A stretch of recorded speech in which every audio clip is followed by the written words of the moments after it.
Hey, what's up, guys? Welcome to the Tactical Baby Gear Podcast. Today we have with us none other than the one and only Manspot.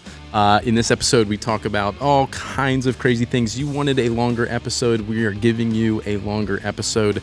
Again, we get into all sorts of different things. We answer lots of questions from you guys that you had for the Manspot.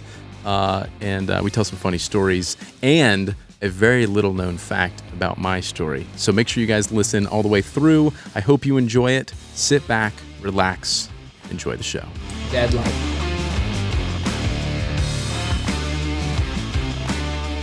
Hey, did you guys hear about the book I'm reading about anti-gravity? No. It's impossible to put down. Oh. Ching. I thought we were going to get into flat world theory there for a second. Yeah, right? What's up, guys? We've got Mr. Manspot with us. I call him Mr. That's what I've been telling my kids. Like, hey, Mr. Manspot's coming. Make sure you call him Mr. Manspot. He's probably going to laugh at you like a pirate. And they're like pumped. Oh. The Manspot, a.k.a. Vaughn. Vaughn, why don't you tell them a little bit about yourself for like the three people listening who don't know who you are? All right. Three people, I assume, like three wise men. You know. Okay. Well, yeah, my name is Vaughn, father of three, husband to a beautiful wife. I live in the West, and I just have a passion for American history and just remembering, I guess, world history in general. So I'm always trying to educate myself and just try to become better.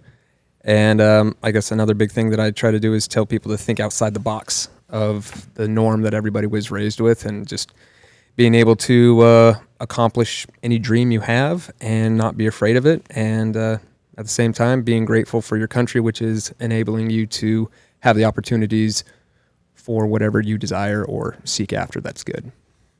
Cool, man. Cool. So if you guys, I'm sure you guys have seen plenty of pictures of the Manspot in our Instagram feed and stuff. He does a lot of videos for us and things of that nature. So we super excited to have him on. So it's going to be interesting. I don't know where this is going to go. So be excited. Things could get weird. This could be a longer episode than most. And a lot of you have asked for longer episodes. Like, can we get one longer than 30 minutes? There's a good chance this is going to be longer than 30 minutes. For sure. What's up, Alex? How's How it we going? doing? Doing all right? I had a fantastic breakfast. You guys, we just ate so all the food. much food. You know, like what, 3 eggs, grits, biscuits and gravy, waffle, you know. Starting off right. For being the guy that's like the most in shape here, you're so fat. That's why. That's the only reason I work out at like The 5 most o'clock in the in-shape morning. dad bod over there. Exactly. Yeah. I mean, Well, I mean, you guys got to educate the listeners. I mean, so here we are. I just flew in from Utah last night, and obviously we are in the deep South. This is the state where the Civil War started, so as southern as they get down here, boy. And they took me to the greatest breakfast place ever. I mean, there were paintings of chickens everywhere.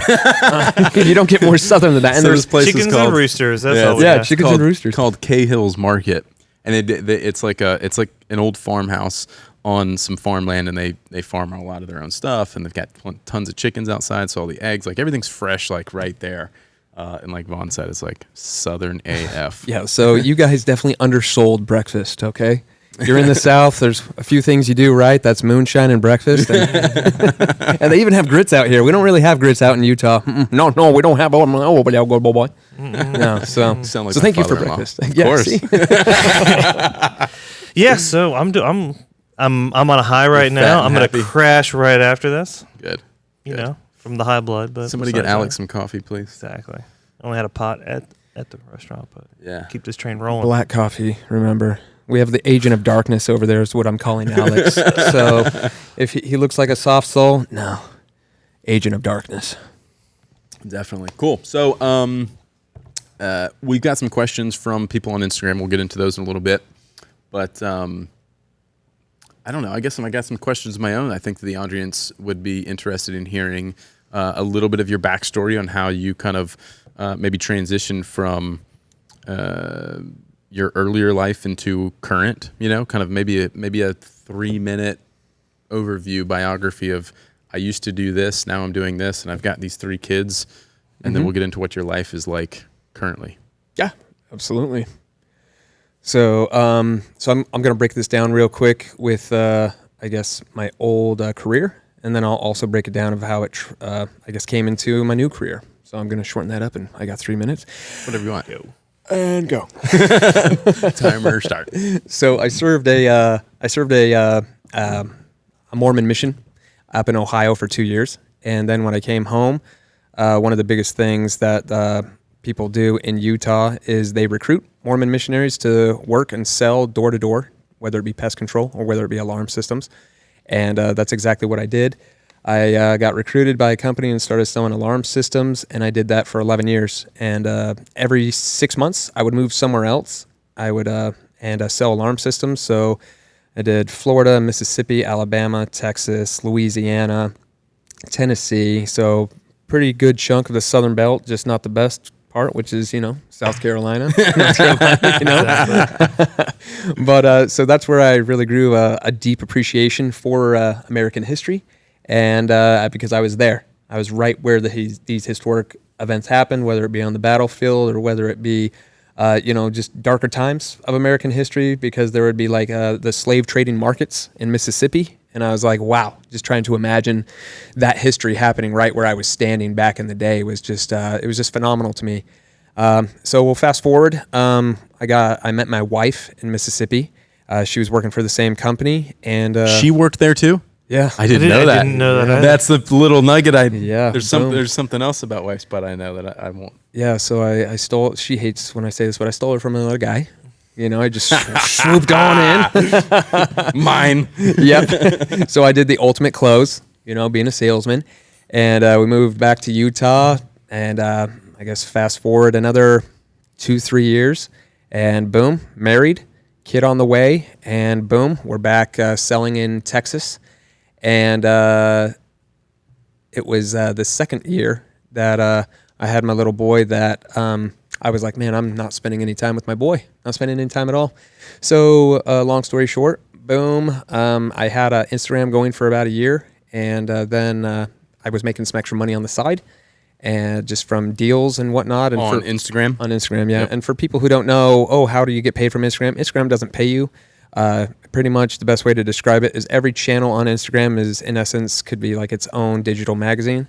Yeah. And when people pay these influencers, it's like you're pretty much paying for an advertised spot. Right. On their it's brand deals. Yep. Exactly. So those you guys have probably gone over that, but I'm just We haven't. brief history. Oh, okay. Not on this podcast. Okay, gotcha. Well, so from that, I had a few side deals going on, and I told my wife flat out, I was like, listen, I can, if I do this full time, I think I can make it. So, and I was like, but I can't make it unless I have your support. And she's like, I'll give you my support. So boom, moved from Texas midsummer, went home, and, it was tough. It's not, this is the part of Instagram that people don't see, but it's like, I lived on credit cards for 6 to 8 months until I built my brand and my deals enough to where it was like, boom, pay everything off, and just launch the business, hire some employees, get a location. So it was a lot of tough work, a lot of unknown work, because a lot of people that haven't. It's like the Wild Wild West Yeah. still. Like there's a lot of unknown about what you're doing. Yeah. Even for you, you're like, all right, how do I structure this? What's the best way exactly. Like it's a lot of figuring out. Yeah, and that's exactly what it was, figuring it out, and then just continually making content. That was my biggest thing, was making content, and now I'm a full-time content creator, and I love what I do because I work with people that I want to work with that have the same mindset, that have the same drive, and they're just keeping up with the same speed that I'm going, and it's just good people. You know, you don't have to do because in so many businesses you have to do business with people. You're just like, ugh. But with what I do, it's who I choose to do business with, and that's what I love most about it. Because even if I wasn't out here working with you guys, it's like, hey man, let's go to the river. Let's go to a good breakfast place, Let's drink some Yingling. Yes, which we don't get the oldest, which is un-American. We do not get the oldest brewery-made beer in Utah. Not west of the Mississippi. Doesn't your beer have to be a lower alcohol content as well? It does. What? Yeah. You didn't know that? You still live there? Yes. I got to drink 2 to your 1. Exactly. So double. So when double when I have 10 calories. beers, I really had 5. So Yeah. And my wife wonders why I drink Officer, hard alcohol so much. you're not diluting down my That's whiskey. crazy. That's crazy. So if you guys aren't familiar with the Manspot, he's got roughly 500,000 followers on Instagram. He creates a bunch of ridiculous videos. many have gone very viral. Like most people consider all of your videos viral because they have hundreds of thousands of views, but like you've got some videos that have millions and millions and millions of views. Most recently, the crazy cop, when you get pulled over, he pulls guns out for like 5 minutes showing this cop. He's, want to see more? And that's working on 12 million views on Facebook currently. So anyways, that's kind of, if you aren't familiar with who he is and what he does, that's kind of what he's referring to with his content creator and full-time Instagram as an influencer. How was that transition from knocking door to door to being full-time content creator while having a child and then a second child and then a third child? Like, oh yeah, well it's has it been wild? Yeah, it's been very wild. But the biggest motivator for me to actually get a new career is because when I came home and I would the hours of when we sell are just kind of asinine. So I'd be working from like 9 a.m. sometimes 7, depending on if I needed to do anything else extra for the office, because I was one of the oldest employees of the company, and I wouldn't get home till 10:30, 11 o'clock at night. And by the time I wanted to spend time with my wife and my little baby, I was like, I'm missing his childhood, within these next 6 months, like I'm going to be working and grinding. And what is it all for? What am I doing?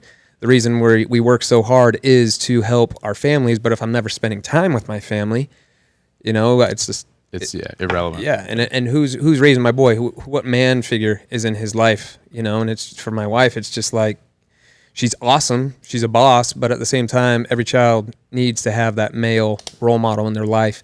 And that's ultimately what it was to me, is like, I have my kids and I want to spend time with my kids. And working, I just realized I wasn't going to be able to have both. So that was the big motivator for me, was I'm going to do something different, and there is no option to fail. So using my skills from door-to-door sales, just being business savvy. Because, I mean, when you knock on somebody's door and they're looking at you for the first time, first impressions are just everything. Right. So you have to be well-spoken. You didn't quite look the way you look now. No, not at all. Not at all. No beard, no tattoos, clean cut hair. I had hair. It's very thin now because I wear hats all the time now. So now I'm doing everything I couldn't for the past 11 years because I had to be in that just perfect, pristine, professional sense. Because anybody knocking on your door, you're just like, okay, snake salesman, right, snake oil salesman. Yeah. So so I used my skills that I learned from there, just about knowing how to talk to people, knowing how to read people, and also I think some of it was also kind of comedy, because when I'm selling somebody at the table in their home, I have to read their personality, look around, see what they like, see their interests, and then realize timing with humor is everything. And if the timing isn't there, you're not going to get the boom. The humor is kind of what takes their guard down. When you crack a joke and it's like, okay, everyone kind of relaxes, it disarms them a little bit, and then you kind of are able to penetrate a little bit, right? Yeah, so there's different types of salesmen. Some people are the logical salesman, where it's just facts. You need this or you're an idiot. Me, I was the I trust you salesman. People liked me, and I attribute that to the humor that I was able to bring them, and they're like, I like this guy. He's like my cousin Eddie. I like this guy over here. So, it's just one of those things where you just find that common ground. And that is what has really helped me in my future business dealings, and knowing who I want to do business with, and also knowing the smartest way to go about, good business. Right. That's cool. So here's another one. How that I've isn't told often by a lot of people, and even yourself, is how the whole Manspot Instagram channel kind of came to be, and how it was just kind of like you wanted to start a page that wasn't pictures of food and all the typical Instagram stuff from back in the day. You were like, I just want a page with like cool guy stuff. Oh yeah. And it was just like a fun page. It wasn't something you intended to be what it is now. No, not at all. I mean, I dabbled. I mean, this is another thing that a lot of people don't know. In between working my job of 11 years, I guess 8 years of it, I would go and sell for 6 months, and then I would come home. Home was my parents' basement. So I was living in my parents' basement forever. So when I moved out of You were that guy. Yeah, I was that guy. 27 years old, moving out of my parents' basement, man. Awesome. And my parents were like, don't go. Don't go. I'm the last one of six kids in the family. I'm the last one to go. And my parents like, no. So, I was kind of like, I was just something always going on, So when I was in my parents' basement, I did attempt to make a YouTube channel because I was like, what else am I doing besides playing Warcraft, Not World of Warcraft. Let's not get that wrong. I could not break away from World of Warcraft 3 Warcraft 3, that's how long it's been since I played the game, so that's a good thing. So, so I used to just play video games, try to go to college and live in my parents' basement, and I attempted to make a YouTube page at the time. Didn't pan out, but I always kind of had that drive to create content. Even when I was small, my dad, they didn't have a lot of money, but he did manage to get the boys a video camera and just a little JVC, not little, it was, a big camera, two bricks. Right. Yeah. But he flat out was just like, yeah, I'm going to let them take it and just do whatever they want with it. So, like my parents couldn't afford water parks, Disney World, they couldn't afford vacations or anything, but we had this camera and I kind of mainly took it over with my brothers, and I was always just making stupid little skits, stupid little shenanigans. home videos Yeah, and stuff. exactly. So that kind of developed my creativity in a sense. So even in high school, I would take this piece of crap camera and try to make videos with projects and stuff like that. So that creation side kind of just stuck with me. Hence, I tried to make a YouTube channel, kind of failed, crashed. And then when I met my wife, she's more tech savvy than I am, and Facebook was big, and everybody was like commenting, "Oh, rough day, oh, bad day, oh, this, that," and I was just like, I don't want to know if you had a bad day because I don't care. Somebody took your parking spot, Right. Don't care. So I was like, I'm going to delete Facebook. I'm just sick of this. And she was like, well, why don't you get a Instagram? And I was like, what's Instagram? No idea. She's like, oh, you just scroll and it just shows pictures of things you like. No captions. Stuff you want to see. And I was like, oh, that's cool. So boom, she made the page for me. And then I started posting guns, trucks, that type of stuff. And then I had 2 people say, you like to brag, don't you? And I was like, brag, I'm just showing what I like, what I'm proud of and stuff like that. And then I was like, well, screw this. I'm going to make a brand new Instagram page. If you're not my friend, I don't care. You don't have to follow it. This is just for me and my hobbies. So, and I was like, maybe I'll find some like-minded people. So I was like, the man place, the man corner. And I was like, well, I kind of want this to be like a digital place for men, kind of like a Target for men, just manly and complete opposite. And wham, bam, I was like, oh, the ManSpot. Boom. Nobody's taking that. So literally, I chose the ManSpot as a place for a man to go, and that's his spot to be proud of just cool, rustic shit. Can I say that? Yeah, you can say that. Okay, cool. And that's how it started. It's like a man cave, a digital man cave. I had no idea people would actually call me ManSpot. That didn't even like. When was the first time that happened? I think like in an airport or something? Yeah. I was at an airport, and then there were some other social media influencers that were like, ManSpot, hey! And I was like, that's the name of my page. That's not me. My name's Vaughn. Yeah, by I the was way. like, hello. And so that's literally how the Instagram page started. And I literally was living in Texas at the time, and I was just like, you know what? I learned about the Alamo, just good rustic Texas history. And that's kind of where my personal relationship of my patriotism came from. Because I always say patriotism is your own relationship to your country. And I really started to develop my relationship through history. And I would start posting just the old American values, traditional values, how it used to be, how people used to be raised, how I was raised. And it's just your work ethic that's going to get you through anything given to you. You're not going to appreciate it the same way unless you earn it yourself. And those were the type of values I instilled within my Instagram, as well as family values, my wife, guns, America, trucks. So, everything kind of cool, Americana, rustic. And I just started gaining traction. And so many people just started following because it was kind of something new. And that's kind of when everybody probably recognizes the whole patriotic wave started taking place just within, and a lot of things came into be because, we've been at war the longest time in American history ever since 9/11. And so you get all these veterans coming home and bringing that patriotism and that spirit back to America. Right. So it was just kind of the perfect timing. And then when I started making, because it was 15-second videos. When they initially launched video. Because they didn't have video initially. Exactly. Yeah. And when You're like, I can do video. Yeah, I was like, wow. So I was like, I'm just going to bring my old YouTube childhood shenanigans into this for 15 seconds. And I packed so much into a 15-second clip. People were like, what did I just watch? It was like boom. Yeah, their minds were blown because I'd put so much effort into a 15-second video. With like a full storyline. Exactly, and that's Have what. you tried to like go back and do that?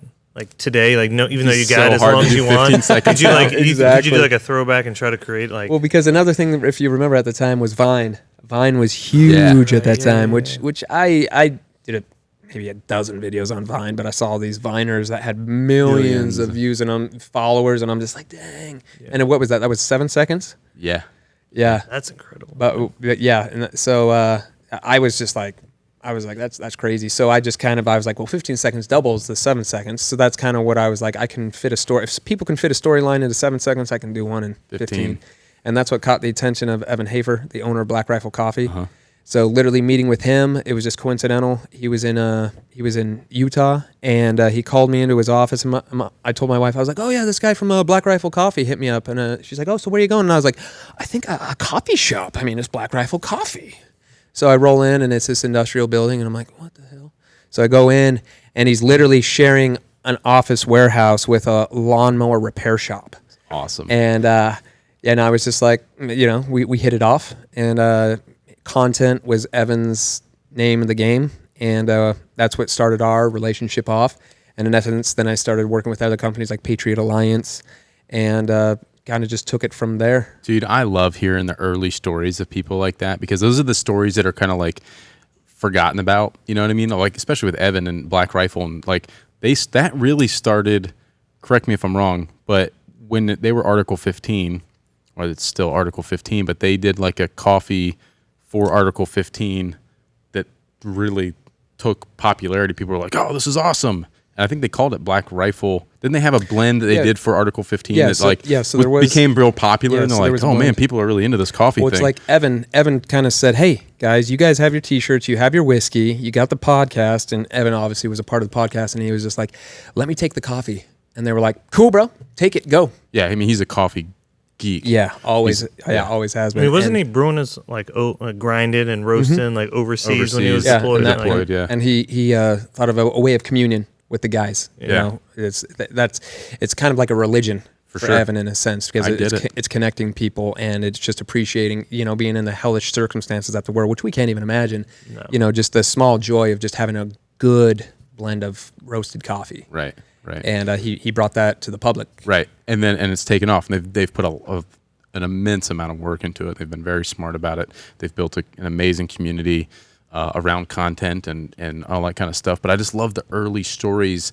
And I think that it's important for a lot of people to know, because there's a lot of struggling parents watching this that are trying to figure out how to make some extra money, or are discouraged because they think they'll never get there or whatever. And I want everybody listening and watching to know that, like, if you put in the work and you're halfway thoughtful about it and you just keep going, eventually it works. Oh, yeah. I mean, it's the same thing with like your Instagram. Like, you started with nothing. It got to like 60,000 followers and you're like, I'm going to go all in. Screw it. You bet it all, risked it all, lived off of credit cards to make it happen. And now here you are with some success. It's working. It's all these things, like, and it's only getting better. It's the same thing for us, even with tactical baby gear. Like, I started this while I was running another business. I was shipping bags out of my living room and my garage and all this stuff for years. And then I teamed up with Alex, and, here we are several years later, a nice little successful company. And if you put in the work and you keep going and you don't quit, it'll work out for you. Oh, absolutely. And that's just the way it is too. And it's also recognizing timing as well. And that's exactly what Evan did from Black Rifle Coffee, is he saw the stats. He saw the numbers of the T-shirts, the whiskey, and then he saw coffee.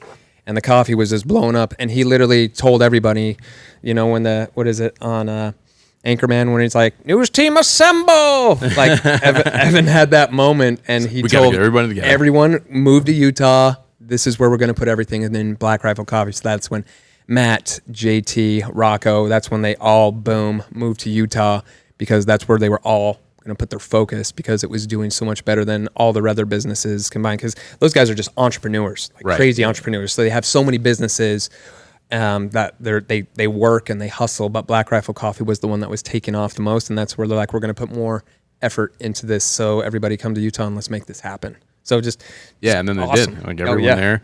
and now they've moved down to Texas. I mean, they still have a presence in Utah. Yeah, they still have a big warehouse fulfillment center there, and now that I think they've got like 4 other fulfillment centers. Tennessee I think and Tennessee, Texas, and maybe Vegas. Could be wrong, but so just good for them. Yeah, though. it's Good for awesome. them. They're doing really cool stuff, and we've done some things in conjunction with them, and we're always proud to work with them in any capacity because they're doing cool stuff for sure. Yeah, and it just goes back to working with the same people at the same level that you're going. Yeah, yeah, definitely. What else? I feel like I had so many thoughts and questions. All right. Well, while I'm trying to think of something, let's answer one from the community here. Let's see.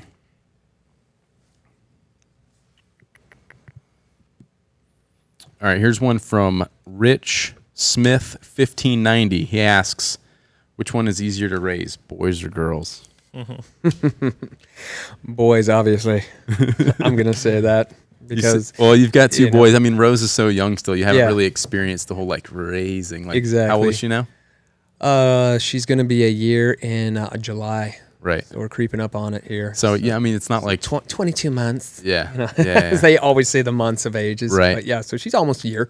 Right. And but I mean, right now I can say, boys is easier because with girls, you got the bows, you got the dresses, you got the pants, you got the shoes, you got so many accessories to doll. Trying to say how girls are high maintenance? Yes, exactly. They're dolling up your daughter. I can agree with that. With the boys, it's like pants or no pants. Pants optional. Do you at least have a diaper on? Because I don't really want to clean my carpet. Exactly. So for me, so far, 2 boys are a hassle, but expense-wise, it's been less expensive for the boys so far. Right. That's funny. I only have 1 daughter. Would you agree with that, you think? I mean, it's so funny because Yeah, we're all in different obviously- stages of life with our kids, and I've got girls, he's got boys, you got girl and boys, and everyone's at different ages, so it's hard to say. Yeah, I think Rich, I don't know that. I think it's a case by case basis, to be honest with you, because I well, got it's 2 girls, but especially one the of them is kid's way easier than the other. Yeah, the kid's personality. Yeah. Well, it's such a different time now because, I mean, you have so many people out there who are like, my dog is my baby, and they spend so much money on their dog. And it's literally like, that is your baby because you spend as much money on it, but wait till you have a real baby. Yeah, for sure. Yeah, sorry, Rich, I don't have the best answer for you on that, but Manspot says boys. So, Boys. any trick to you guys? Is there a trick to having boys, or is it because I keep having these girls, and You got to grow your beard out, bro. my wife wants a 3rd child, and she's like, I'm like, maybe I can have a boy, and she's like, we could have a girl. I'm like, Brandy, your sales pitch sucks.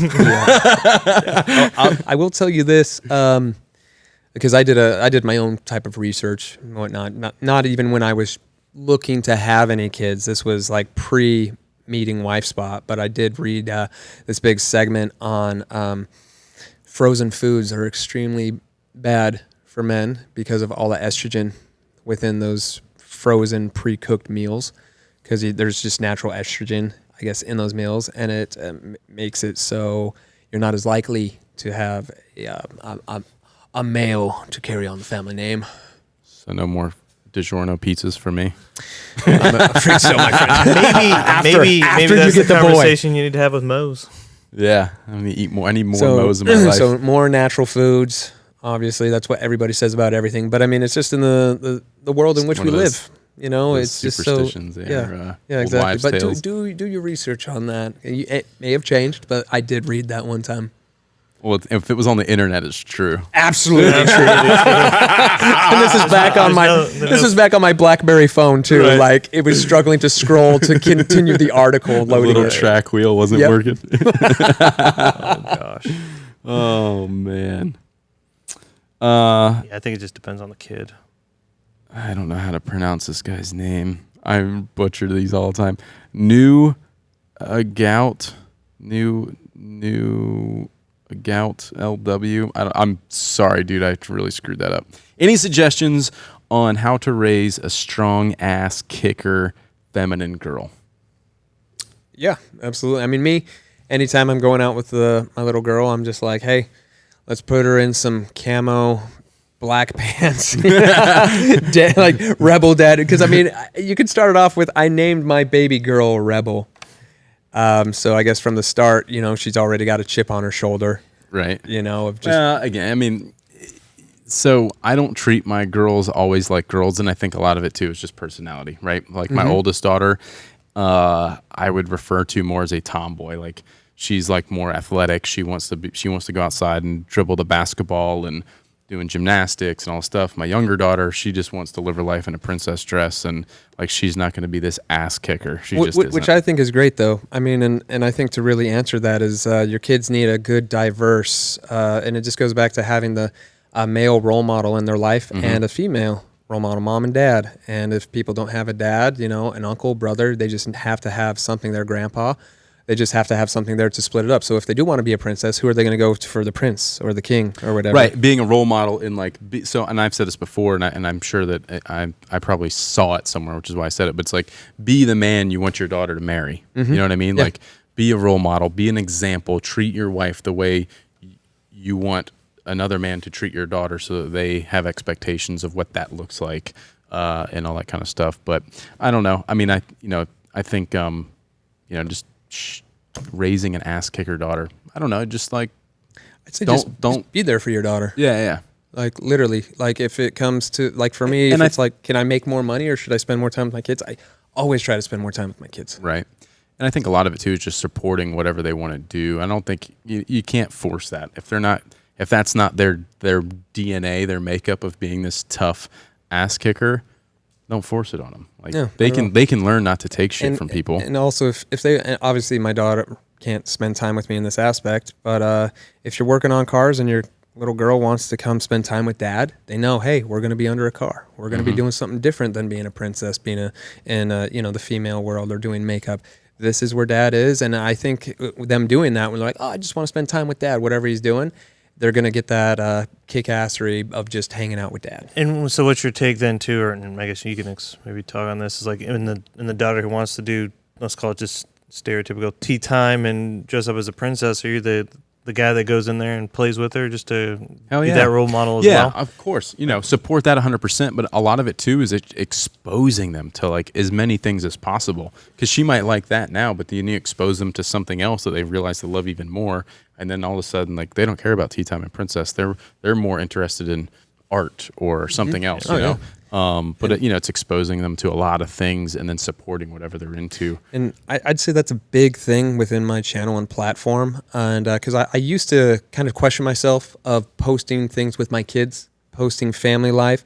But there is a huge demographic of people out there who love that. They didn't see a different way to raise your kids or be involved with your kids because their dad just wasn't that way. So when they see me chasing littles around on my stories, they're just like, that is so cool that you're playing with your kids. That's why I watch what you do. And I had no idea. I thought I may have just been annoying, but seeing how people raise your kids in a different way really enlightens them. It inspires them and it shows them a different way. Big time. Because there's huge like stereotypes about that. You know what I mean? Or like people frown upon, oh, you shouldn't do that with your kids. But then you see someone else that's doing it. You're like, oh, okay, this is okay. Like I'm not the only one. Or it makes you realize that there's other people out there doing with the same mindset or raising their kids the same way, and that you're not alone, or things of that nature. But and I think a big part of it is don't be afraid of what other people think. I mean, yesterday I'm at the grocery store getting donuts with Mr. Littles, my oldest, and I'm literally doing a Gene Kelly tap dance with him as we got donuts. And people gave me weird looks. I didn't even look back at them because I'm like, I don't care what you think. I care about my world right here and us having a good moment and memory, getting donuts and being happy, doing our happy Gene Kelly tap dance. It's just little things like that. And that, I think that's what kids love, is kind of when you get on their level of being silly, but it's just like, it's okay to really open up your mind and use your imagination. Yeah. There'll be plenty of time to have to conform in a business setting to some extent, but like they're kids. Oh yeah, exactly. So that's why I say always dress up with your kids, be silly, be the bad guy. Like sometimes my bad guy is a little more dark than my boys. Because he's like, Dad, play with me. And I'm just, and I play and I'm like, okay, we're going to throw him off the cliff. And he's like, no, Daddy. And I'm just like, oh, sorry. I don't like your color of shirt. So I'm trying to play G.I. Joe and he's trying to play like Care Bears, Oh my gosh. And you know what, to that point though, being the bad guy, I think that's a super important thing of like, you don't have to be your kid's best friend. There's a time to be like buddy and play with your kids. And there's also a time to be a parent. Oh yeah. And tell them no, and you can't do that. And that's not right. And that's not acceptable. And you can't, all those kinds of things too, that a lot of people, I think, spend a lot of time trying to be their kid's best friend, which it has its time and place, I think. And then I feel like that doesn't really gain you a lot of respect in the long term, because they feel like, I feel like when you reprimand your kid for something, they have a lot of respect for you after that. Oh yeah, well, you know what I mean? Like, let's break it down. I have an amazing relationship with my parents, but they're also the ones that were like whooping my butt if I did something wrong, and that put the fear of God. And this is where we break it down, because if our parents are always like, "Oh, my parents did this and that," and then you talk to their parents, and, "Oh, my parents did this and that," so you're just like, like the punishment and raising has gotten lighter, and lighter. Right. So, and you always appreciate, oh man, I'm so happy my parents were hard on me. But when you look at so many parents now, because my sister, perfect example, she, like, her raising her boy, and she, I was like 17 when she had her boy, and like she would never she'd coddle him, wouldn't ever reprimand him in any way, shape, or form. I remember being 17, I'm like, you're not gonna spank your boy? Like, I'm just like, are you kidding me? We got our asses beat. Mm-hmm. And Travis sitting over there, my mom broke a wooden spoon over his butt a few times. Mom didn't mess around. See, and that's the thing is, you get the wooden spoon. Would your wife bust out the wooden spoon? Absolutely not. And see, that's the difference of raising. So when you think about that, you're just like, the evolution of raising our kids is changing so much. No wonder there are so many problems in the world today. Well, there's a lack of respect. Yeah, right? exactly. It's crazy. And we interpret it like, oh, I love my kid, I'd never hurt him. And it's just like, no, you need, not hurt. That's the wrong word. It's reprimand. But, yeah, it's reprimanding. Whatever it is. If it's yelling at him, if it's a smack on the butt, I think spanking is perfectly fine. Mm-hmm. Like, yeah, of course, there's a difference age appropriate. There's a difference between spanking and beating, but who like, you hear stories, like, oh man, the belt, right? Oh, or the belt, or the book. Who's doing any of that anymore? Oh, exactly. And if you do, you're like, the law, like somebody's in big trouble, and all this stuff. Even my wife, because my boy's 4 years old now, we were outside and he did something just bad. And I just walked over to him and he was laying on the ground. I just grabbed him by, right above the ankle, lifted him straight up, and he's heavy. My wife was like, "Oh damn!" And I carried him inside, put him in the couch, and it was kind of excessive. But at the same time, my boy's like, "I'm never gonna do that again." Yeah. That pissed Dad off so bad. You set an example. They know the boundaries, and then it's like, do I need to spank you? And they're like, no, I'm good. You know what? Good. Everything's cool. And that's why you see so many kids running tantrums in Walmart and everywhere else, is because they don't have that they're not being reprimanded in any way, shape, or form. And that shows the parents like, oh, I don't want to beat him, but oh, he's so bad. And it's just like, no, this starts off with the parent. Your boy wouldn't be bad. Yeah, but you've trained him. I think it's the next level of love of what you realize you have to do to be a parent. And that's discipline. We should be teaching classes about discipline and how to be a parent. But people, there's all these classes about dogs, how to make your dog good, but we don't have classes about kids. Right. Like, to me, it's kind of just back-asswards. Bass-ackwards? Yeah, thank you. Like an Alexism right there. Yeah, right? Added to the list. It's crazy. You know what I mean? Because I was thinking about this not too long ago, and I want to ask you the same question. What were some of the things, like threats from your parents, if you had any, that like you're like, oh yeah, like when you got that threat from your parents, like, I'm cool, I'm good, I'm not, nope, never mind, straight, Oh man, ours was seasonal. So wintertime is like, you're gonna go get wood at the wood pile, and it was like, oh no, because grew up in Idaho, cold as balls.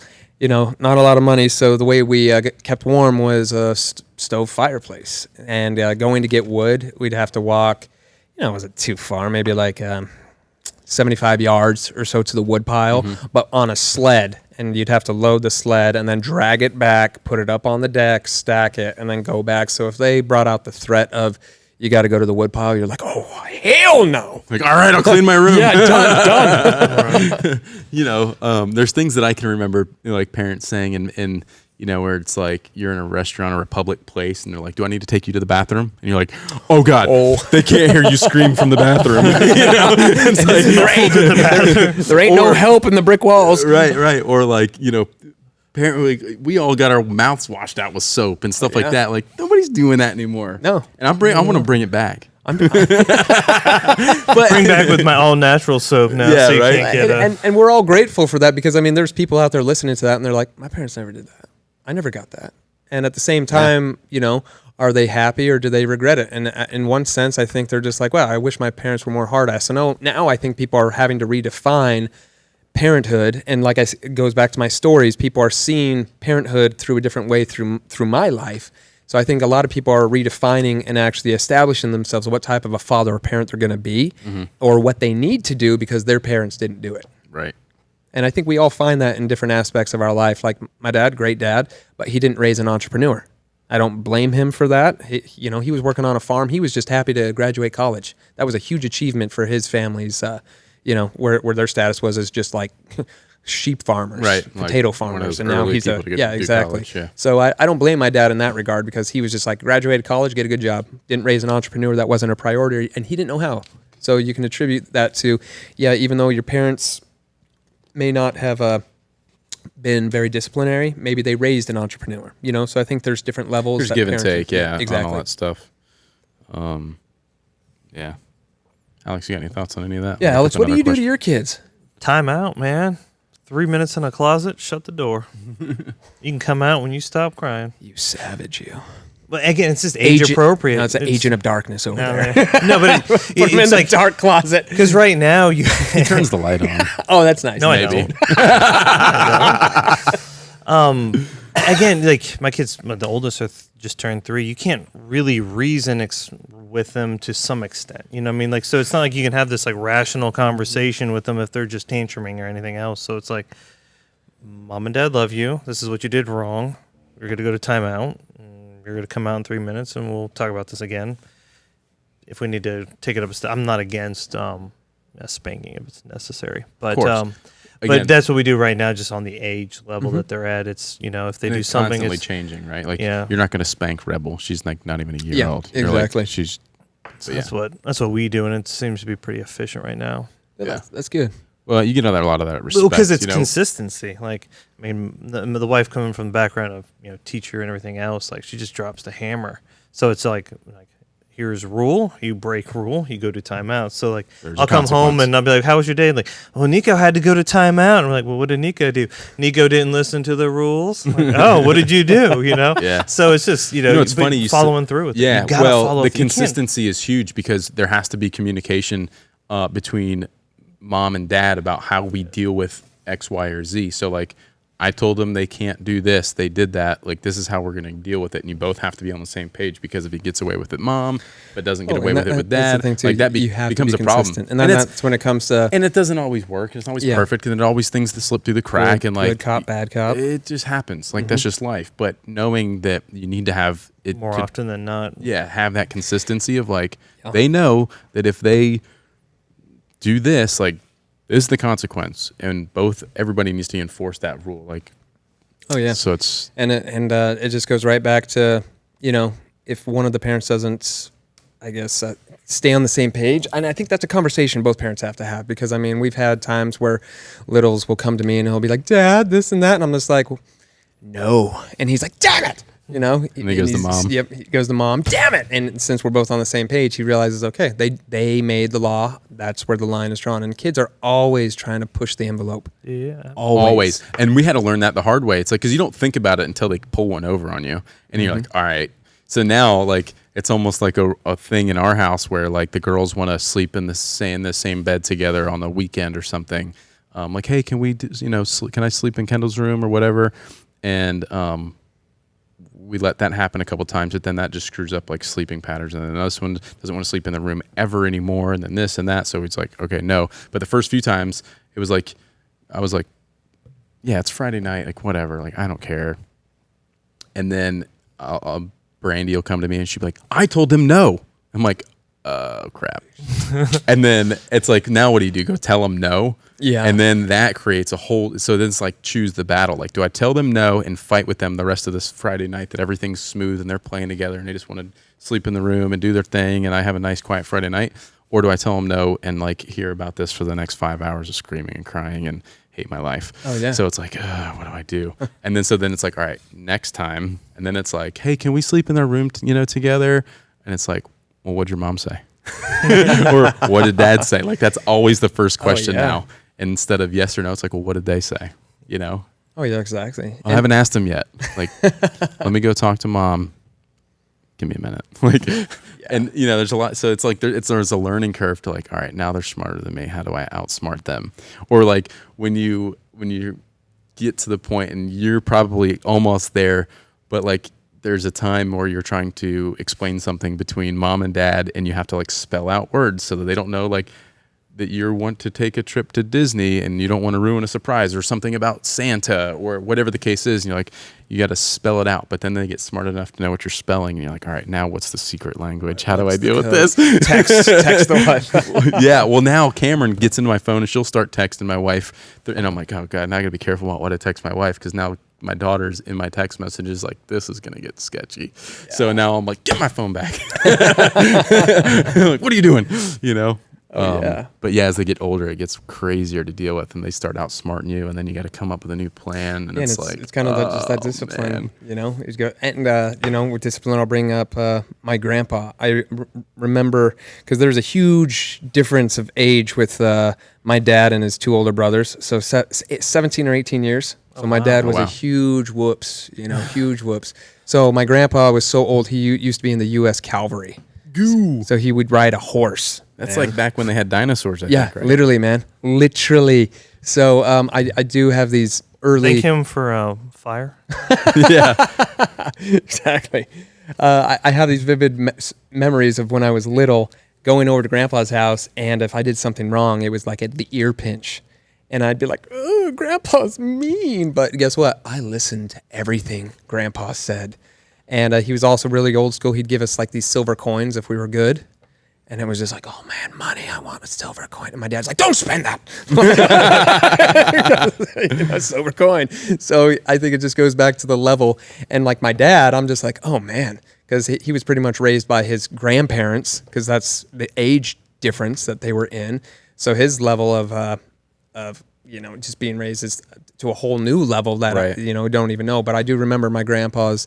He was very, like, if you didn't listen to Grandpa, it was like death. Right. And so we were just deathly afraid of him. Probably because he was also old and he had the bony fingers, and he was in the cavalry. But I think it just goes back to just that old school mentality. Now, the generation, it's like we get softer generation by generation by generation. I mean, and it's because this could be its own podcast within itself of like child labor laws. Because kids used to go to work in factories at like 4 years old, Mm-hmm. Which is mind-blowing. Because you see these old pictures of like kids, 5 years old with a cigarette in their mouth, and they're just right by a coal mine, and you're just like, that kid is more hard than me. Right, yeah. I feel like I saw a funny meme about that recently, something to that effect about how hard somebody is or something, but yeah, I wish I could find that. I wish I knew where that was. But it was funny. And I think it is great for everybody just to reflect on that, because you don't learn about stuff like that in school. This is the stuff that nobody's talking about. It's like this like taboo, like, yeah, you just raise your kids, it's like no one really talks about it. Because it used to be a village. I mean, even with us growing up, when we'd go in the neighborhood, hey, Betty, have you seen my boys? Oh, yeah, I saw them down at the gas station. I had a neighbor named Betty that we were always at her house. It's funny. Oh, yeah. Yeah, so it's just like, everybody knew where everybody was. But now it's just like, neighbors, this is our castle. Nope. Yeah. So it's just like times have changed, man. Yeah. It's crazy stuff. Crazy stuff.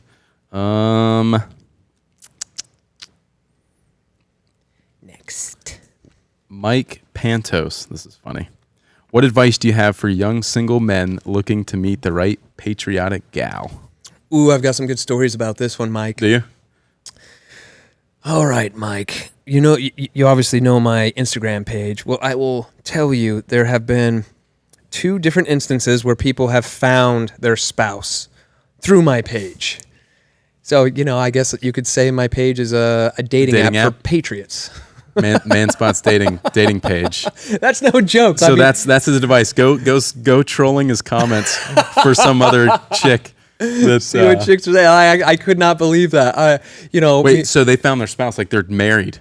Yeah, they're flat out married, and I still have the message where it's like, hey, Manspot, I have a lot to thank you for, your patriotism, but most importantly, my wife. And I'm like, what the fuck? I found my wife through your page, and I couldn't be more grateful to you for making that happen. And I'm Dude, just that's like, so funny. Where's the invite? You didn't get to go to the wedding, man? Oh, dude, I get so many wedding invites. Do you? Like, it's cool. It's cool at the same time, but I do believe they did give me an invite, but they were somewhere in Wisconsin. I should have made it a point to get to that one, but I think I was on the river trip last year when they got married. Funny. But it's at the same time, it's just cool, That's amazing. So talk about having some huevos. Just be like, yo. What's up, girl? How you doing? So you like patriotism, huh? So you're into the Manspot, huh? Me too. So there you go, Mike. Go see some patriotic women followers. Yeah. Because if a woman follows my page, they're a fucking patriot and they like They're guns. badass. Yeah, for sure. Samuel 50. What is your favorite state and why? We talked about traveling a lot of states. Yeah, talked about traveling. States. I mean, that's a packed question, but Mississippi, because that's where I met my wife. Okay. So, and she's from New York originally? Yeah, so we got married in upstate New York. So up by Syracuse, New York to be exact. So, I owe Mississippi everything, So gotta keep it there. But I mean, if we're talking about hunting, where to live, I'm one for the mountains. Mm-hmm. So I guess you could say I owe the South, but my heart's in the mountains. Right on. I'm gonna look for another question. You guys got anything else to chat about? Surely there's something. Yeah, Agent of Darkness. When did you meet your wife? Oh gosh, that was my What's your favorite sophomore. state? Yeah. Well, as far as the wife's concerned, sophomore year. Well, we grew up together here in the island. She was a grade younger than me. I So remember you telling me that. But we for knew the of viewers, each other. listeners. We knew of each other all growing up. But one of her girlfriends went to school with me, and we were hanging out. We were friends.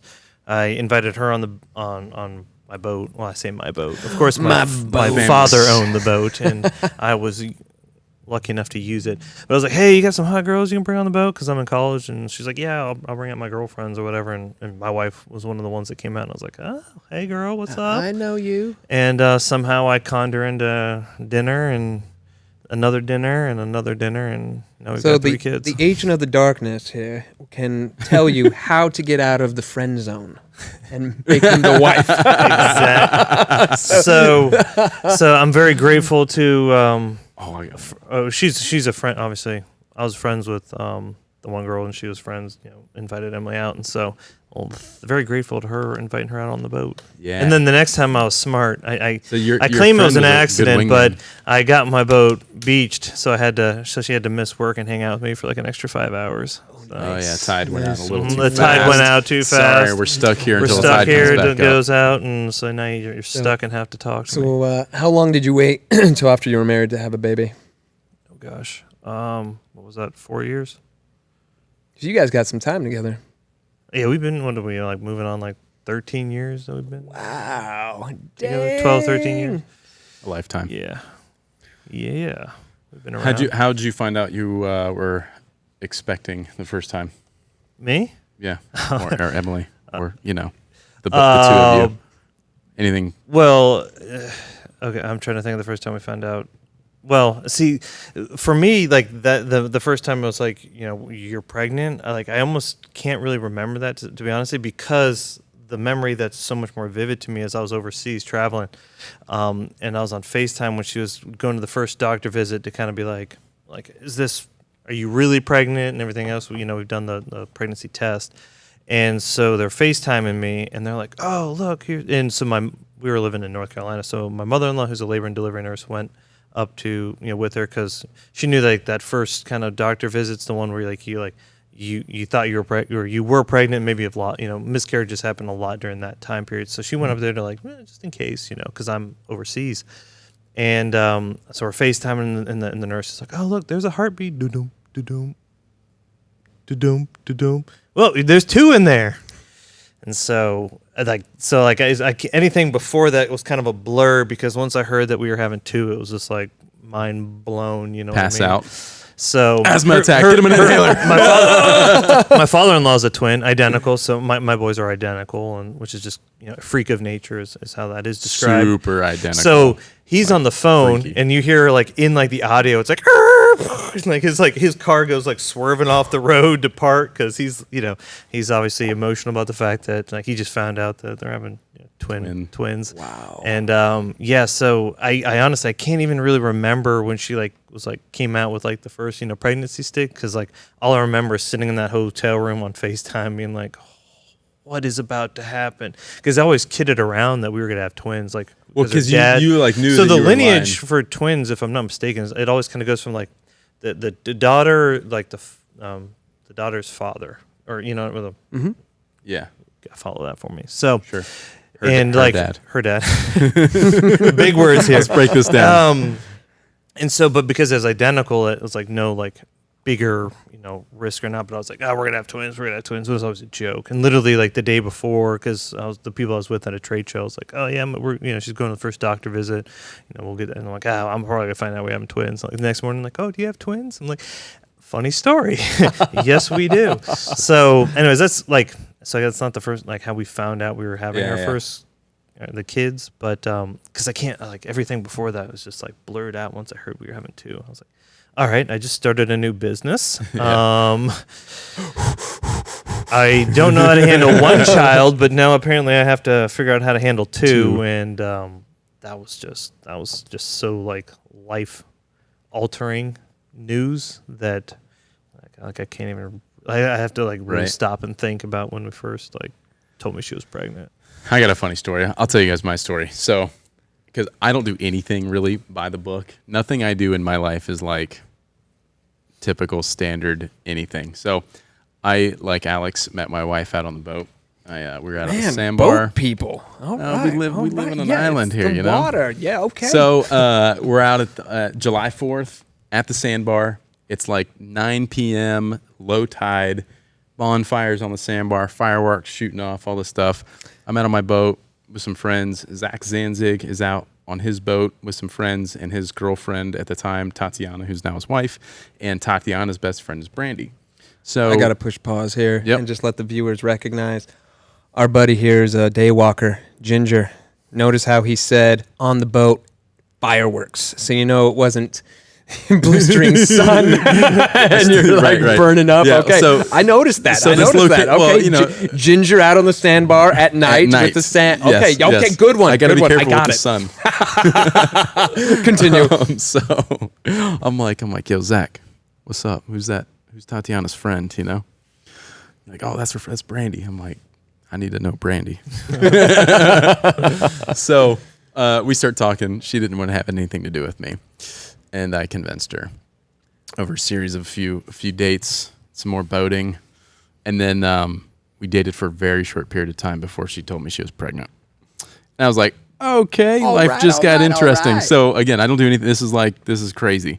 Thankfully, everything's worked out. She's the best thing that's ever happened to me. And but I remember when I found out, we'd only been dating literally 6 weeks.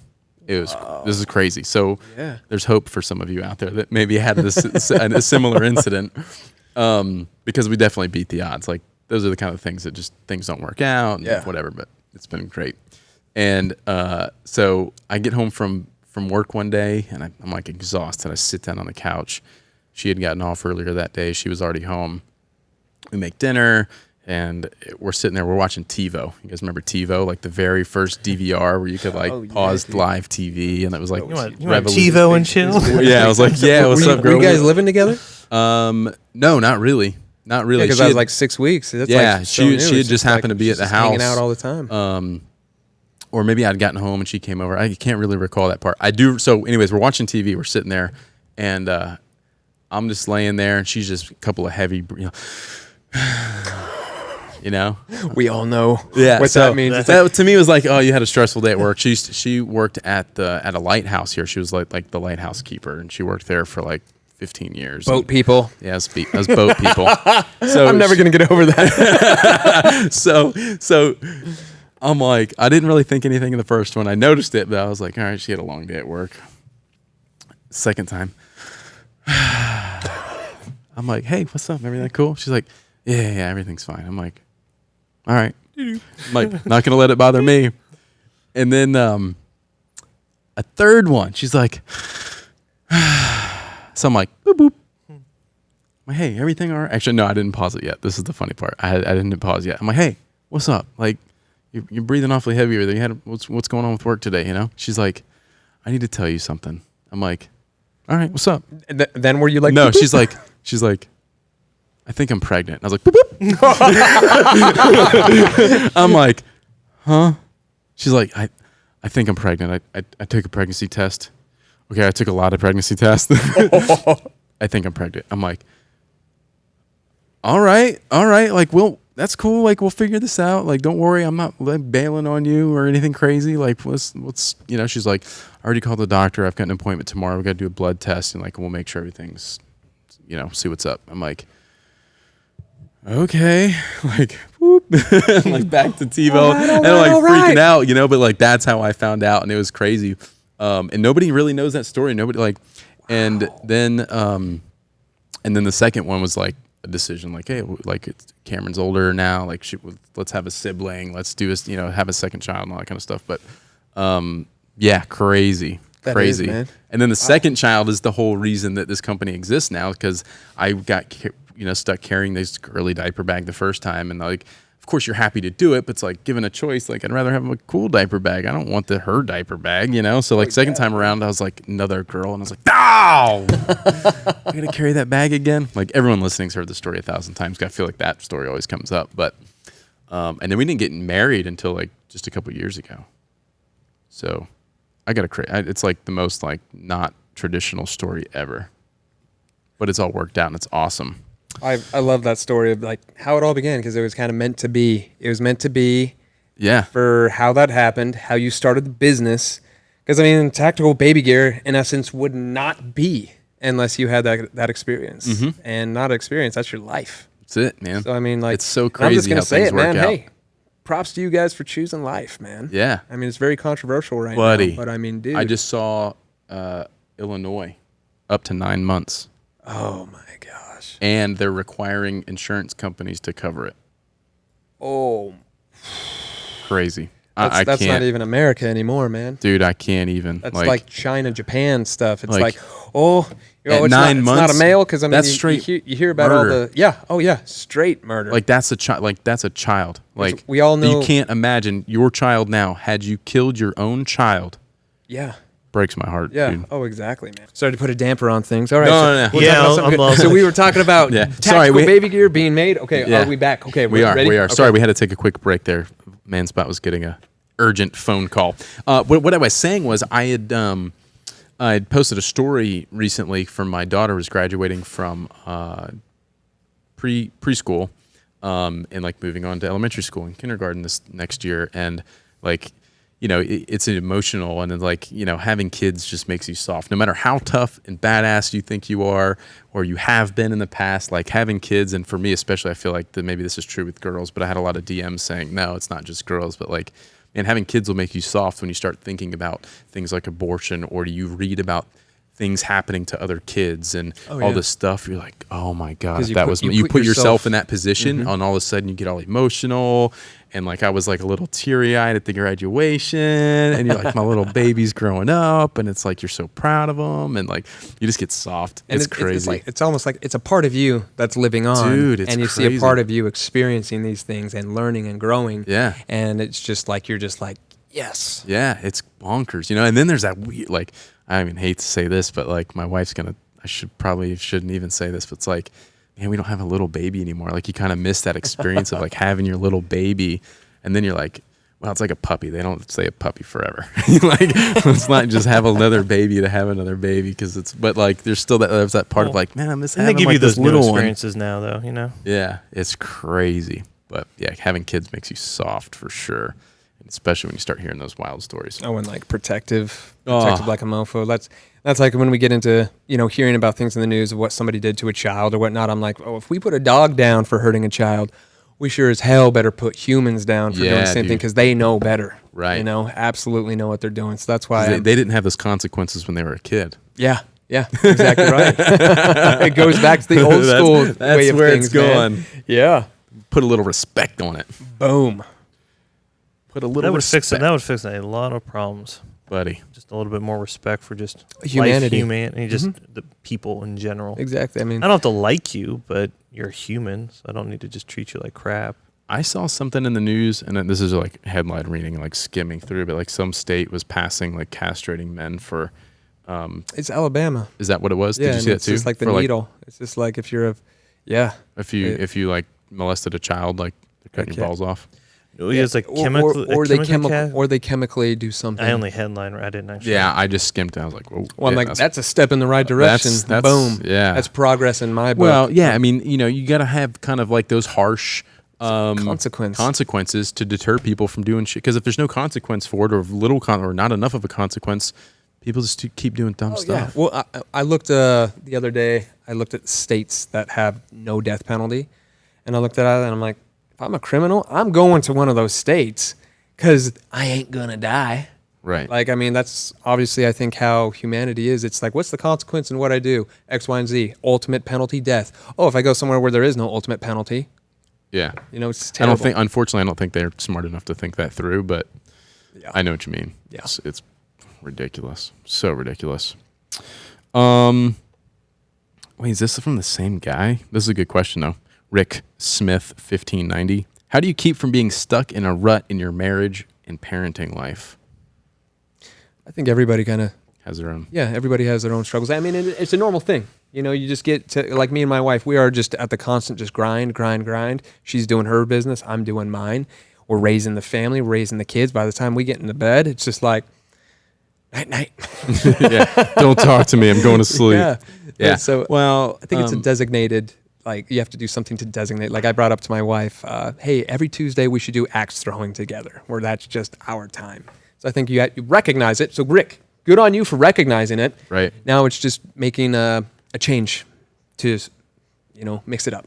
Definitely. And, to that point, to expand on that, just communication, right? Communication between you and your wife, or you and the kids, if you're stuck in a rut, whether then you feel like I'm just not doing the right thing, or this isn't going anywhere, or the kids are just bad all the time, or whatever it is, just communication with the kids. Like, you guys, like, we've all got to work together. Like, you guys are making this really hard on mom and dad. Like, I need you guys to, put things in perspective for them. Because if they get to a point where they're old enough to understand that, it helps. And I've had to have those talks too. And you get rained in on a Saturday and the kids are just losing their cabin fever. You're like, all right, we're sitting everybody down. Like, you guys, we're going to be stuck in the house all day. Let's not make this a miserable Saturday. Let's figure out something fun to do, enjoyable, whatever. And that's just one example. But just communication, whether it's with the kids or your wife, of like, hey, listen, we need some time alone. We need some babysitters for a night. We need to do something, and just like you said, like, hey, every Tuesday, or we're gonna do movie night, or we're gonna do this or whatever. Mm-hmm. Wouldn't you agree, Alex? I mean, yeah. you've got it. That's the biggest thing coming off of the kids that were so young, and her, nursing them too. It's like, obviously, when you're not just giving a bottle and everything else, it's kind of, the baby needs you.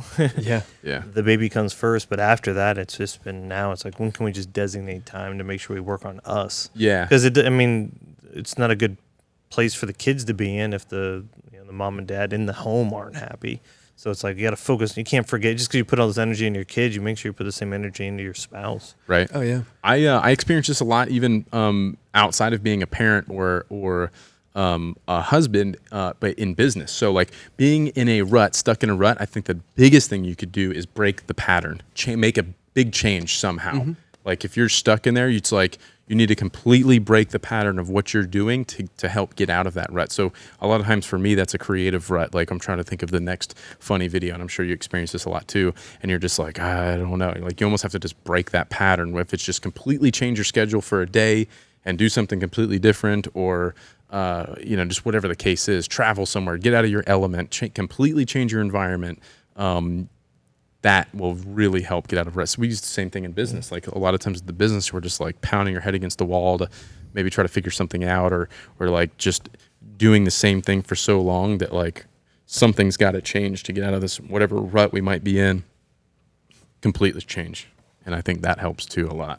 Yeah. So recognizing it, and I think everybody being on the same page, because I've even had the same conversation with my wife. I'm like, listen, we got 3 kids under 3.5, or Little's is 4 now, but I remember having this combo. It's like, we are never going to be more busy than we are right now with all of them being in diapers. And I say all of them, yeah, I had Little's potty trained at one point, but after we had the kids, he noticed, I can get more attention if I stay in my diaper. So he digressed. He outsmarted you. Yeah, listen, you know that with kids, you're dealing with like a domestic terrorist. It's like a constant war. You are at battle with your kids. Like, it's who can outsmart who's flanking who. Yeah. Like, golly. I need some engineers over here to figure this one out. Oh, man. B Crow 1 wants to know how many guns you have. Do you have any idea of the actual count? I always give people the same answer, not enough. And I don't know, because I've never counted them, and since I don't know, but it gets so tough too, because I mean, I have so many guns, and I remember one time trying to count my guns, and then I sat down and I was like, cool, nice. And this was when it was over 100. And then I look up on the mantle and I see my grandpa's gun, and I'm like, "Fa!" Forgot about that gun. I go into my office, I see my other grandpa's double-barreled shotgun, and I'm like, "Ah!" So, and I go into my office, and boom, there's a shotgun. I'm like, "Ah!" So it's just, I don't know, because I haven't spent that energy counting and finding them all. Yeah. Which I probably should. I should. I admit it. I need to for insurance purposes, but I haven't. Right. And I'm always buying at least one new gun, 2 new guns a week. So right, yeah. Sorry. What's your favorite type of gun? Do you have a particular style or flavor of the week? Or I always say my favorite gun is the one I just bought, so they all get their turn. We don't discriminate. Yeah, but I would say my Fight Light belt fed. That thing's so sick. Because it's just a belt fed. I mean, you can, as you're shooting it, you can have the belt fed just on your arm, and you're just like, yeah! Full Rambo. You're just like, boom. And you can throw a mag in it, and you have the binary trigger on it. It's got a binary trigger? Yeah. I did not know that. So for those of you who don't know what a binary trigger is, it's better than a bump stock. So when the bump stock ban happened, everybody was crossing their fingers like, oh no, what's going to happen to binary triggers? So binary triggers, if you're watching the video, you can see my finger. It's like it releases the hammer every time you pull the trigger and release the trigger, it fires around. Yep. So it's boom, boom, boom, boom. So every time you move your finger, you get 2 shots out of it. And when you get into repetition, you're almost shooting just as fast as full. Yeah. Because I know a lot of people who own fulls, and sometimes when they're shooting, they're like, yeah, I had to remember if this was binary or full, because even when you're shooting full, your finger is vibrating so much. So when you're pulling the trigger, it almost feels the same way, like you're vibrating. Right. So. It's super cool. I remember when they first released that and they came out with that, I was like, this is engineering, like awesome sauce here for firearms. It's super rad. So and it's technically still semi-auto, because it's one movement of the finger is you're firing one round at a time. You're just able to do it a little faster. Exactly. Really cool. So yeah, guys, check out Franklin Armory, coming out with some cool stuff. You should check out their new shotgun. Oh yeah, which is really, really cool. I'm super excited. I'm just gonna have you go do the research on that. Okay. But it looks like a that's Franklin Armory. Yeah, Franklin Armory, out in pretty close to Reno, Nevada. Okay. Just a bunch of good old boys over there, man. Sweet. Just coming out, thinking outside the box. Okay. So the Fight Light being your favorite rifle, what is your favorite? Is it my phone or yours? What's your favorite handgun? You're a 1911 guy, right? I really do love my 1911s. And I recently just put an STI on layaway, because I think the STI is the equivalent of a Glock and a 1911 getting married, and boom, you have the STI. So you have the double stack. It's like mags. a mod or super mod. Like you do a lot with Kimber. Kimber's a great gun. Travis will attest to this. He can't. I don't know if he can hear me over there, but he shot competitive. Trav, come over here. Share this mic with Alex for a second. Tell him about your Kimber STI. So yeah, I'm a bit of a STI. I have Kimber STI. My he's got. I have a Kimber 1911, the Team Match 2, which is the like Olympic Team 45, and then and you shot competitively with that. Yep. Shot a lot of IDPA single stack class with that, and then and don't sell yourself short. You won some championships with that gun. Yeah, a little bit, and then I won more with the Glock. I just shot it longer, and then I got into out of IDPA and into IPSC, and USPSA and Steel Challenge. And when I did that, I was shooting a Glock for a while, and then I went to the 2011 Open STI race gun, super high speed. So race gun. When people hear race, because you're obviously a Porsche guy, you go to a lot of races. Yep. Tell us more. So the race gun this one is a purpose built by STI. It's a factory race gun. So it's got the compensator. For those of you who don't know, I did a video about one of these, and I made it seem like it was like a Star Wars blaster, like laser blaster. Yeah, I call it my master blaster. Yeah. It's got some high speed stuff on it. You got a red dot on it. Yeah, it's a shorter barrel. It's a 4 1/4 inch, 9mm double stack. Compensator, lightened slide, bunch of cuts in it. Magwell. Huge magwell, high speed. It's got the 90-degree Seymour red dot, so it sits lower. So it's more, a lot of times when you get these guns with a red dot, an open class gun, the optic sits pretty high off the slide. So it's a big adjustment because you end up holding the gun too high, because like iron sights, it's right on a top of the barrel. quarter inch above the barrel and above the slide. With an open optic gun, it's like 1.5 inches, 2 inches up.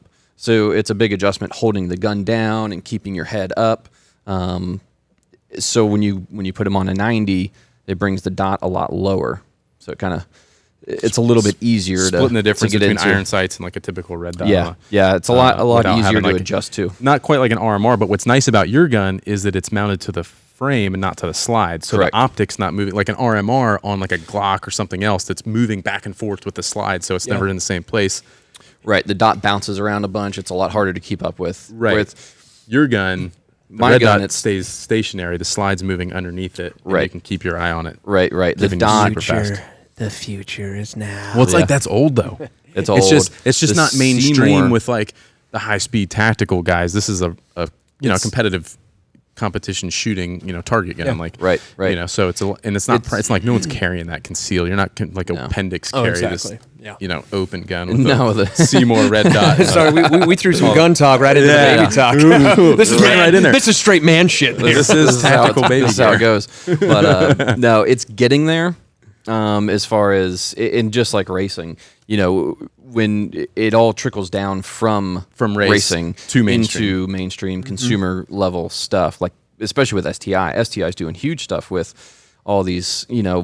They're taking all that race gun technology and all the things they've learned in IPSC and STI. It's the statistics. It's like 80% or 70% of people shoot a 2011 in like the world shoot and all these competitions, all the nationals, all that. STI is the biggest. STI developed that gun, the double stack version. So it's STI is kind of has the monopoly on it, Right. And they've trickled And now that down they've got into the little carry gun the carry now gun, and- the DVC carry, and the Trojans, and all these And bringing it to regular Hollywood, pistols. they had the John Wick 3 Yeah. contract. Yeah. Old Taryn. Taryn built my mags for me, so he's been in competition stuff forever, and that's what he does. Yeah. So he's brought it really mainstream. Yeah, getting Yeah. all these But Hollywood so, guys over there. So going back to the original question, I love To not get completely carried away from 1911. Yeah, 1911. But yeah, I'm a 1911 guy. That's my ride or die, and I love the history behind it as well. And also, 1911 was made in Utah. That's where Really? that's where it was developed. John Browning know it was in, Utah. in Ogden, Utah. That's where Right there with KFC. That's where he made it. Boom. Hey, we were talking earlier about where the first KFC was, and it was Salt Lake City, Utah, was the first KFC location. Would never have guessed. I would have Nobody. been like, I thought it was Kentucky, fake. obviously. I thought it was fake, like when I first heard that, and I thought Kentucky too. But there's plenty of chicken in Kentucky, so they were like, "No, we don't want a Kentucky Fried Chicken here. We're It's Kentucky everywhere. Yeah, Yeah. But so 1911. I love my Kimbers because of the beauty. I don't think anybody out there makes it better. 1911 that looks as beautiful as they do, and that's why I have so many Kimber Right. 1911s. I got a few 1911s on the wall behind me. I got my Yeah, Sig, I noticed that. Sig Scorpion 1911 over there, which I yeah, absolutely I do love have gun. that. I have that as love well. That gun. And then I've got a GSG. It's actually that other 1911 right there is a 22, and that's one that I've kept for a while because I want my kids to learn how to shoot. Oh, on yeah. that. Yeah. It's a Which great is little great. gun. It's got like all the things that you need to learn. Like it's got a safety. It's like, okay, you take the safety off, keep your fingers. But then it's 22, so an 8-year-old isn't going to have trouble shooting it, but they get to learn on a 1911 with like all the proper stuff. Exactly. And So- I love the history. I love the history just behind the 1911. It's well, such. It's like when you want to such talk American about history. like Americana and all Yeah. that stuff, like 1911 all and day. and when you see the memes about like Kimbers, this or that, and it's like, well, they've been around for so long, and that's known as like Grandpa's gun. Right. Like, yeah, Yep. I got my 1911. That's all I need. Yeah, I mean it's a great gun. It's awesome. They're a workhorse for sure. Get one or two more in. Well, talking about, just daily parenting, do you get these texts too? I just got one from my wife. My son just dropped a load in the toilet. Oh, good for him. Victory. Hey, give him a lollipop or Victory. something. We give Three marshmallows. M&Ms. Oh, you're on the We give 'em marshmallows now. marshmallow. We stopped giving the M&Ms for the number one. We're trying to oversell, close the deal on number 2. But it's like, do you get that too? You're just like a normal work day. Is that normal conversation Oh yeah, dude. for you? I think but I'm so upset because I had my son already potty trained, and then when he digressed, I'm just like, well, I'm not home to help out with this, so this is on you, ladies. Yeah. To like stay on top of it. Yeah, I mean, you're working and you're traveling. You've been traveling a lot this year. A lot this year. Yeah. Since January at SHOT Show, and then it's just been. It's been go. You and I were in Vegas together like 4 times at the beginning of the year. Yeah. Racing and everything else. Here we SHOT are. Show. We're back. Yeah, I was like, jeez. And then you were just in between. You were doing more hunting in California in between that, and you were doing all kinds of stuff. So I know you haven't been around as much. And I know people are just like, well, they're probably thinking in the back of their heads, well, you weren't seeing your family as much in your old job. What's the difference right now with you being as busy right now? So kind of like the double-edged sword, but it is like when I am home, You can be home. I can be home, and when I'm, right when we took our bathroom break, I was able to FaceTime the fam, the kids, everything. So anytime they want to see me now, I make it. That's the you can turn down trips. You can say I don't want to travel and do that. Yeah, exactly. You know what I mean? You can stay home. You don't have to travel. It's something that needs to be done from time to time. And I think right now you're still in hustle mode and trying to get established. Yeah. And then in 2 weeks, we're going to be taking our oldest to California. He and my wife and sister-in-law, they're going to do the Disney land thing. So I don't do that thing because crowds, but they're going to be able to take him. And it's just that I can now take quality time with my kids versus minimal time. Right, for sure.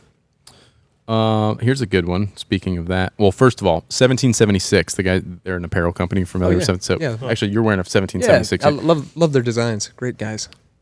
He wants to know who can run faster. I don't know why he wants to know. Dude, me all day long.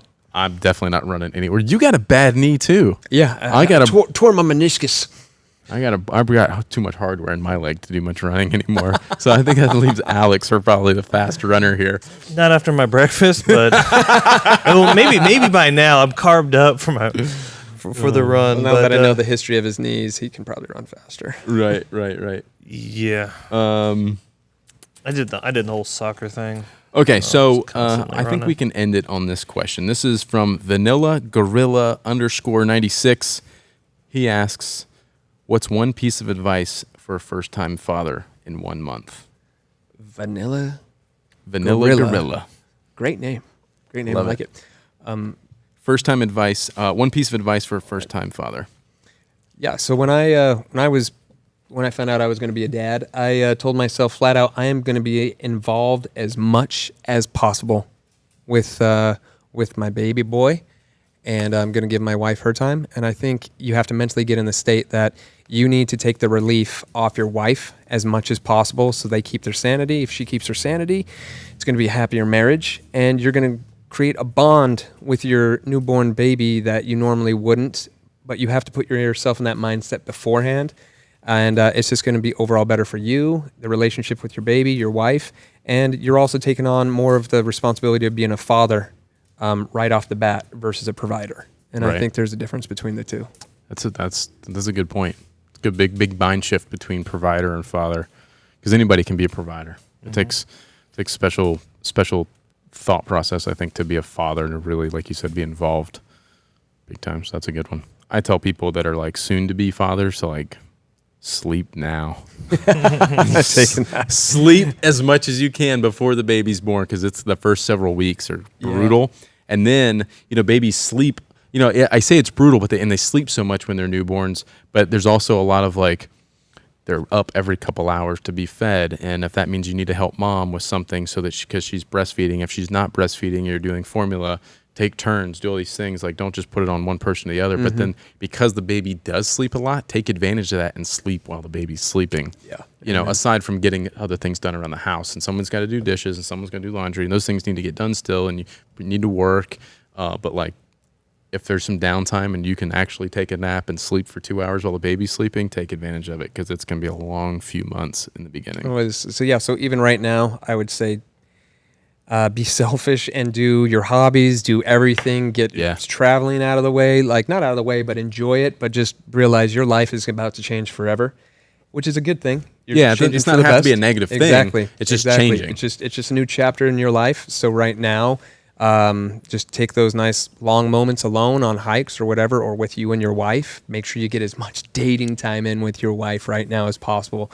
Go out to bars, go on the bar scene, just you two together, just so you have those extra memories that are going to be a little more difficult to have when you have kids, because it just kind of just complicates things when you have kids. And those kinds of memories, and then you'll have new memories, better memories. In my book. But I would also say, as a prepared father, I did skin to skin with my first and second born, and that's literally when the baby is born and your wife is like sleeping. Take the baby and take your shirt off and just cuddle with your baby. Just so it's skin to skin. Right, nestle it up right in that beard. And they say it really creates a bond between you and the baby and the father. Right. Because babies sense smell, since they can't really see too well. But then when you do get them and they're upset, they'll remember that skin to skin or that smell, and it calms them down more. So, sorry. Little nugget. No, I like it. That's good. Something that we haven't really talked about at all. I mean, to me, it's just the patience thing, in the sense of, like, because there is no manual, like we've talked about, you're going to get into situations that are completely out of your just comfort zone, and just got to remember that you weren't you're not the first person going through that experience. So if you need to just take a step back sometimes and realize this kid's crying, freaking out, you don't necessarily know how to take care of them, but just do the best you can and just not get too upset with yourself or your spouse or your the mom, and just take a step back and try to have some patience, especially if you're very sleep deprived and everything else. Because that was the thing that on day number 2 for us in the hospital, they're both crying at the same time, and you're like, are they getting enough? Are they eating enough? And you're just freaking out because you're in that kind of protective mode now. All of a sudden, you're like, there's this thing, if I sneeze wrong, this child's gonna die. Kind of those crazy thoughts that go through your head. But you put the baby to sleep, and you're like, are you gonna wake up? Exactly. And I guess so. To me, it's just kind of just remembering that you're not alone in that sense, and that like. Just do the best you can, and just try to breathe and take a moment, and when you're stressed, because everything's so foreign and new, but that's just part of the growing it'll experience. Teach you to being a dad. Learn to operate under pressure, for sure. Exactly. And I'm pretty good at that. So it's a little saying that helped me just when being a new dad and I had my baby was man up and be a dad. 100%. Cool. I think it's a good place to end it. Man up and be a dad. Quote from the Manspot. Guys, thanks for watching and listening. We really appreciate it. I hope you enjoyed this episode. Manspot, thanks for being here. Thanks for being on the show. Thanks for having me. I love being a part of the Tactical Baby Gear family. For sure. Guys, make sure you subscribe to wherever you're listening so that you get notified on the next episode, and we will see you guys there.